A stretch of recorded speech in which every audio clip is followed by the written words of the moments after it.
بسم الله الرحمن الرحيم. waxaan soo gabagaboway socdaal dheer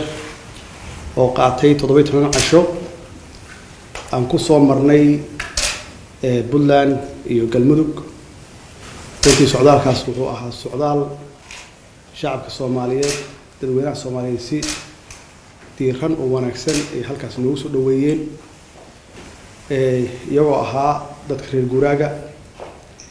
ardada ganacsatada qaybaha kala duwan ee bulshada dhalinyarada dumarka Soomaaliyeed salaadiinta culimada siyaasiyiinta mas'uuliyiinta ay ugu sareeyaan madaxweynayaasha dawlad goboleedyada Puntland iyo Galmudug runtii aad iyo aad ayaan uga mahadcelinayaa sida wanaagsan oo walaaltinimada leh ee diiran ee halkaas noogu soo dhaweeyeen oo saacadaha badan ay u taagnaayeen qorraxda si ay u arkaan madaxdooda iyo dawladooda u arkaan taas waxaa noo soo baxday runtii dadka Soomaaliyeed inay yihiin dad dawlad jecel dad soo dhaweyn wanaagsan dhagay waxay ka maqlaayeen waliba Allah dawlad federaal laakiin ma aysan arag madaxweyne u yimaada ama mas'uuliyiin sarsare u yimaada ma aysan arag runtii iyagana waxay ka ahayd dawlad barasho annagana waxay naga ahayd dad barasho iyo dal barasho naga ahayd runtii si wanaagsan oo aad wanaagsan noo soo dhaweeyeen aad iyo aadna waa uga mahadcelinaynaa ay ugu horeeyaan madaxweynayaasha Puntland Cabdiweli Maxamed Cali Gaas iyo madaxweyne Xaaf sida ay runtii ay wanaagsan aad iyo aad noogu soo dhaweeyeen safarkeenu wuxuu ahaa safar dib u heshiisiin kadibna dib u heshiisiin waxay ku socotaa nabadeentuna waxa weeye waa horumar weeye marka waxyaabaha soo aragnay waxaa ka mid ahaa Puntland qaybaheeda waqooyi waxa yaalay horumar oo stage-kii ama level-kii way dhaafeen dib u heshiisiinta iyo nabadeenta way dhaafeen waxaan halkaas kula kulmay mashaariic runtii baaxad weyn oo aan qayb ka noqonay fursad aan halkaas fursad noo noqotay inaan la dhex dhigno mashaariicdaas aan ballan soo qaadnay inaan dawladdu federaalka ay qayb ka qaadato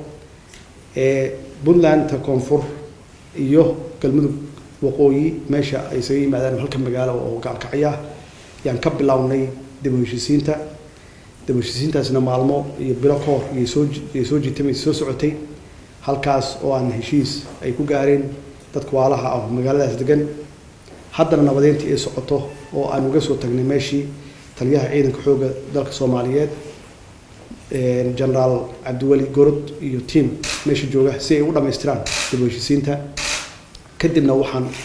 nimid koonfurta Galmudug oo halkaas naftigeeda aan dib u heshiisiin weyn ka galnay Cadaado Caabud Waaq iyo Xeraale oo weli dib u heshiisiintii ay socoto oo meel fiican ay marayso oo dadkaas Soomaaliyeed oo waalaha ah oo deegaankaas wada leh in ay ka gudbaan nabadeyn oo ay u gudbaan horumar ay u gudbaan iyada naftigeeda waxaan soo dhagax dhignay mashruucyo ugu horeeyay jidka dheer ee isku xira maxaan ku dalka isku xira oo runtii aan ka aragnay burbur aad iyo aad u weyn oo nus saac meesha loogu tagay socoto laga yaabo in 3 saac u socoto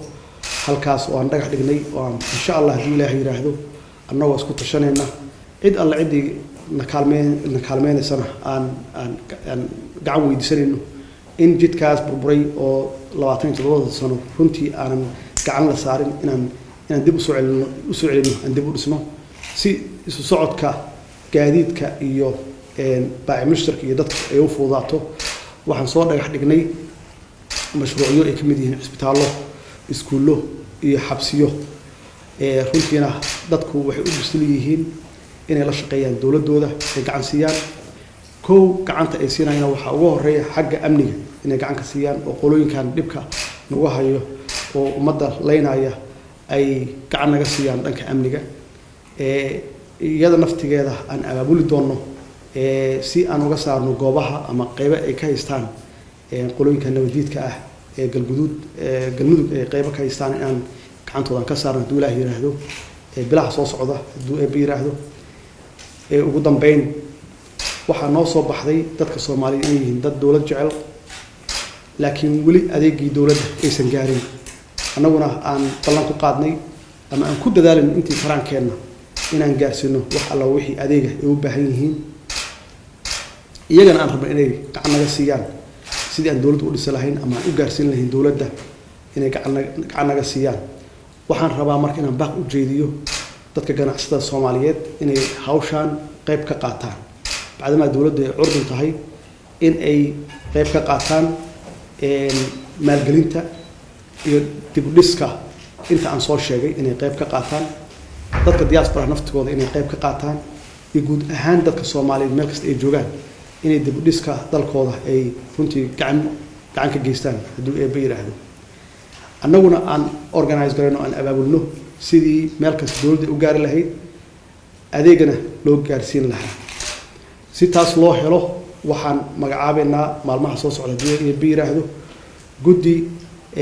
dabagal ku sameeya mashaariicda aan soo ballan qaadnay dhismahooda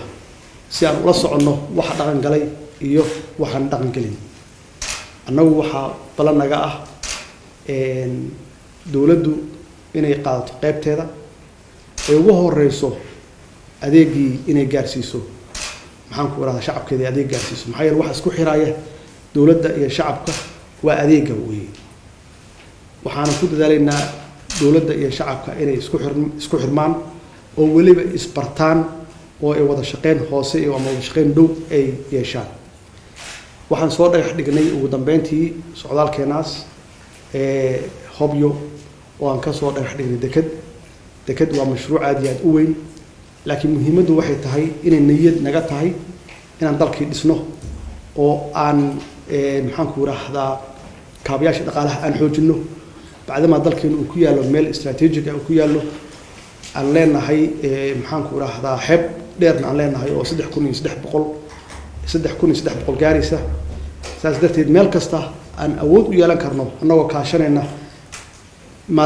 maalgashi shisheeye annagoo kaashanayna in meel walba aan deked ka samaysano si meel walba oo dalkeena ka mid ah uu u helo dakhli uu helo saas darteed taasi waa meeshii noogu horeysay way hadda dekedaan dhagax dhignay dekeda badanna insha Allah waa dhagax dhigi doonaa haddii ay yiraahdo wasalaamu calaykum waraxmatullaahi wabarakaatuh